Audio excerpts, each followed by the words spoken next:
संविधान म्हणजे कायद्याचं पुस्तक, कायदे बनवण्यासाठी आधार असणारं पुस्तक. आणि प्रत्येकाला या कायद्याच्या चौकटीत राहून आपली प्रगती करायची असते. 26 नोव्हेंबर 1949ला आपलं संविधान तयार झालं. 26 जानेवारी 1950ला त्याची अंमलबजावणी झाली. घटना निर्मितीच्या वेळी कॉन्स्टिट्यूशनमध्ये 22 भाग होते. पुढे काही अमेंडमेंट्स झाल्या आणि सध्या 25 भाग आहेत. मग या 25पैकी काही महत्त्वाचे भाग आपण लक्षात ठेवूया. इंडियन कॉन्स्टिट्यूशन आता किती क्षेत्राला लागू होणार हे कळण्यासाठी आपल्याला ती टेरिटरी माहीत पाहिजे. म्हणून पहिला भाग आहे the union and it's territory. मग राज्याचं क्षेत्र, युनियन टेरिटरीचं क्षेत्र, भविष्यात एखादा प्रदेश ॲड होणार आहे तर तो राज्यांचं एरिया जर इन्क्रीज होतो आहे किंवा एरिया कमी होतो आहे, बाउंड्रीज अल्टर होत आहेत किंवा नावांमध्ये बदल केले जात आहेत, हे सगळं आपल्या पार्ट 1मध्ये येतं. दुसरा पार्ट येतो त्या देशात राहणारे लोक, म्हणून त्याचं नाव आहे सिटिझनशिप.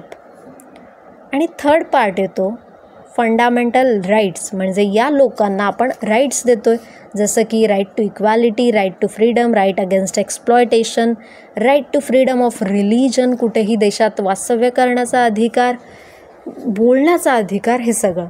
मग आता या राज्याने या लोकांसाठी काहीतरी केलं पाहिजे, म्हणजेच वेलफेअर स्टेट बनलं पाहिजे. म्हणून DPSP directive principles of state policy हा भाग येतो चौथा.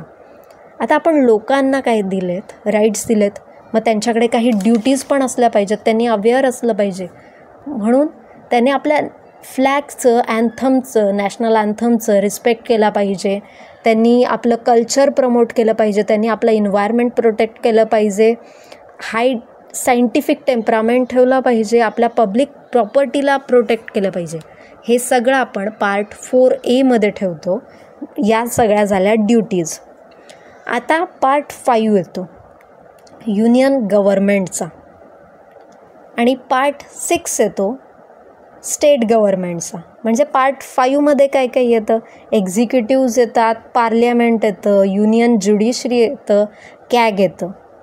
आणि पार्ट 6मध्ये स्टेटचा भाग म्हणजे एक्झिक्युटिव्ह, स्टेट लेजिस्लेचर येतात, हायकोर्ट्स येतात, सबऑर्डिनेट कोर्ट येतात, गव्हर्नरच्या पावर्स काय आहेत, हे सगळं पार्ट नंबर 6मध्ये येतं. 7वा पार्ट डिलीटेड आहे. मग आता 8वा पार्ट युनियन टेरिटरीज नाही घेतल्या होत्या आपण, म्हणजे दिल्ली, लडाख, जम्मू काश्मीर, अंदमान निकोबार, पुदुचेरी, चंदीगड, हे सगळं आपलं पार्ट 8मध्ये येतं. मग पार्ट 9मध्ये महत्त्वाचा भाग आहे पंचायत येतं. 9A म्युन्सिपाल्टीज येतात. 9B कोऑपरेटिव्ह सोसायटीज येतात. हा खूप महत्त्वाचा पार्ट आहे पंचायत राजचा.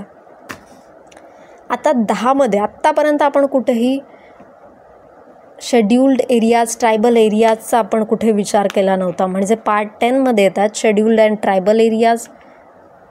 आणि आता 5व्या आणि 6व्यामध्ये आपण युनियन आणि स्टेट पाहिले होते.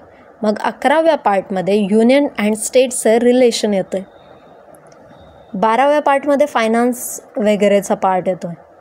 आणि 15व्या पार्टमध्ये आता महत्त्वाचा पार्ट आहे 15वा, तो इलेक्शन आहे. आर्टिकल 324चा पार्ट येतो हा.